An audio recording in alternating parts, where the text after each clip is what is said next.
Lockdown 3 में किसी तरह की छूट नहीं है। पहले चरण की तरह करे पालन। सुनिए आगे और क्या कुछ बोले उन्होंने।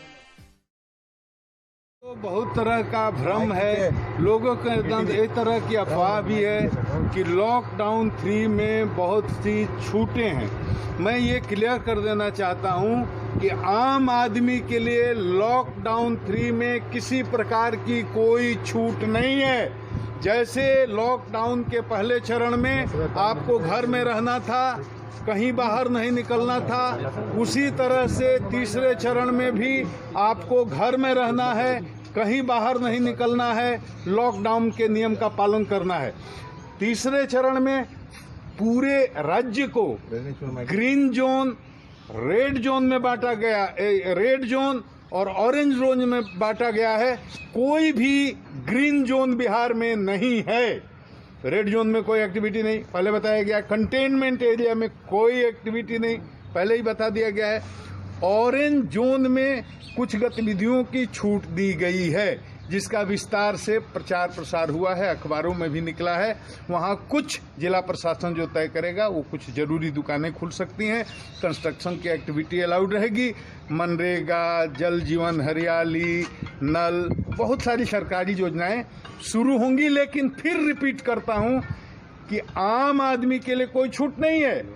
प्राइवेट जो ऑफिसेस हैं उसमें 30% लोगों को जाने की इजाजत दी गई है। इसका मतलब रोड पर गाड़ी देखकर या मोटरसाइकिल देखकर आम आदमी को ये नहीं समझना चाहिए कि अब तीसरे चरण में हमको भी जाने की आज़ादी है।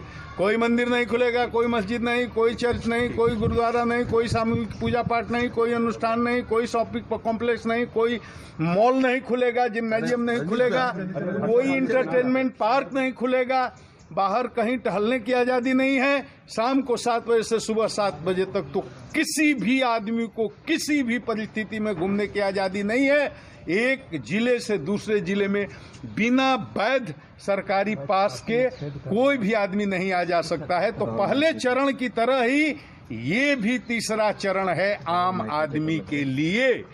कुछ सरकारी कर्मचारियों, कुछ पदाधिकारियों, कुछ लोगों के लिए कुछ जरूरी छूटें दी गई हैं, वो उनको पता है।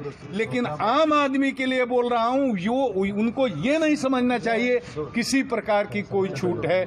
अभी का संकट सबसे बड़ा संकट है।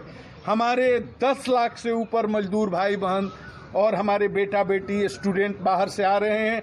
उन्हें भी नहीं पता कि कहाँ किससे छू गए होंगे, कहाँ से किसको संक्रमण हो गया होगा। वो बेचारे बहुत ही निराश हैं, हताश हैं, बहुत दुखी हैं, बहुत पीड़ा से, बहुत कष्ट का समय काट करके बिहार आ रहे हैं। बिहार में हम लोग उनका स्वागत करेंगे, लेकिन उनसे भी निवेदन करेंगे कि यहाँ जो SOP बनाया गया है, जो सिस्टम बनाया गया है, नियम बनाया गया है, उस नियम का पालन करके बिहार को बचाने में सहयोग करें। सीमा पर जहां चलेंगे वहां स्क्रीनिंग होगी, उसके बाद यहां बॉर्डर पर पहुंचेंगे सीमा पर स्क्रीनिंग होगी, उसके बाद उनको उनके ब्लॉक में ले जाया जाएगा, वहां उनकी जांच होगी, क्वारंटाइन किया जाएगा। उस समय सीमा पूरा करके ही सुरक्षित अपने घर में जाएं कि उनका परिवार सुरक्षित रहे, गांव सुरक्षित रहे, मोहल्ला सुरक्षित रहे, शहर सुरक्षित रहे। बिना क्वारंटाइन हुए कहीं कोई जाएगा नहीं। इस तरह से प्रशासन का सहयोग करें, पुलिस का सहयोग करें, मेडिकल स्टाफ का सहयोग करें, किसी से कहीं उलझे नहीं, किसी से कोई झंझट न करें। हम लोग आपको बचाने के लिए, बिहार को बचाने के लिए ये काम कर रहे हैं। सर, आप भी रेड जोन में जाएंगे सर अपने पुलिसकर्मियों को? मैंने तय किया है कि हम अपने जितने भी हमारे रेड जोन के डिस्ट्रिक्ट हैं, मेरा कल से ये दौरा शुरू होगा। मैं सारे रेड जोन में जाऊंगा, वहां की व्यवस्था का निरीक्षण करूंगा, अपने पुलिसकर्मियों का मनोबल बढ़ाऊंगा। बड़े कठिन समय में हमारे लोग डटे हुए हैं, तो उनका मनोबल बढ़ाना भी जरूरी है, वहां की व्यवस्था का निरीक्षण करना भी जरूरी है। तो मैं रेड जोन में कल से प्रवेश कर जाऊंगा। सर, 55 साल से ज्यादा व्यक्ति को, पुलिसकर्मी मैंने कह दिया है, मैंने सारे SP लोगों को आदेश दे दिया है, जो वृद्ध हैं, बीमार हैं, लाचार हैं, रोगी हैं और 55-56 से आयु अधिक हो गई है, स्वस्थ नहीं है, ऐसे लोगों को एक्टिव एक्सपोजर की जगह पर न लगाएं। उनसे कोई बहुत ही साधारण कम कठिन ड्यूटी ऑफिस में, कार्यालय में जहां जरूरत हो वहां उनसे काम लिया। तो GRP को फिर से ड्यूटी पे बुला लिया गया। देखिए, जब GRP ट्रेनें बंद थी तो GRP पुलिस को हम लोग अलग काम में लगाए थे, विधि व्यवस्था संधारण में। जब स्पेशल ट्रेनें आ रही हैं तो जहां जितनी जरूरत है GRP के बल को वापस वहां लगाया जा रहा है।